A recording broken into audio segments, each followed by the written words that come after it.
Sometimes you might find yourself in a position where you have the option between doing the right thing and incurring some kind of a cost to yourself, or doing the wrong thing and somehow benefiting yourself. And to top it all off, no one's watching, no one's holding you accountable, so you could pretty much get away with it if you wanted to.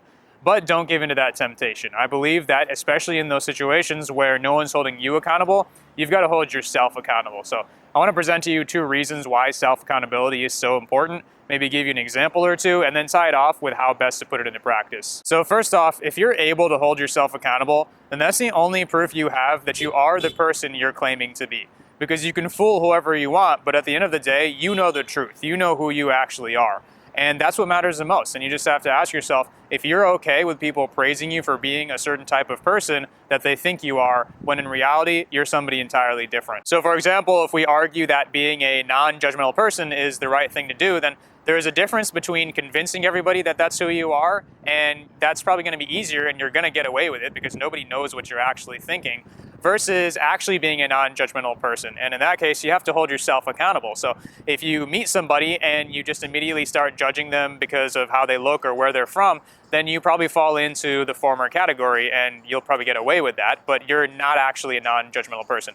Whereas if you do hold yourself accountable and you stop yourself in your tracks and say, you know what, I don't know this person, so I'm going to give them the benefit of the doubt, and I'm not going to let myself bias myself against them in any way.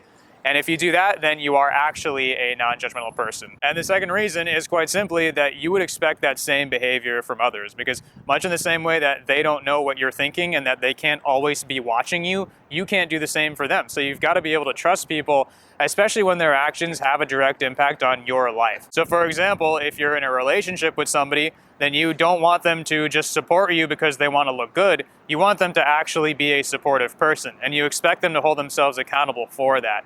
You expect people to not litter and pick up after themselves, and you're not always going to be around to watch them. You expect elected officials like politicians and judges to make rulings and policy decisions based off of the right reasons rather than the wrong ones. But again, you can't hold them accountable for that because you don't know what they're thinking. They have to do that for you, and you fully expect that from them. So in the future, when you're in a position like this and you have to pick between the right thing and the wrong thing, don't look at it as, I'm going to choose the option that's going to benefit me the most. Instead, look at it as, I'm going to do the right thing because it's the right thing to do.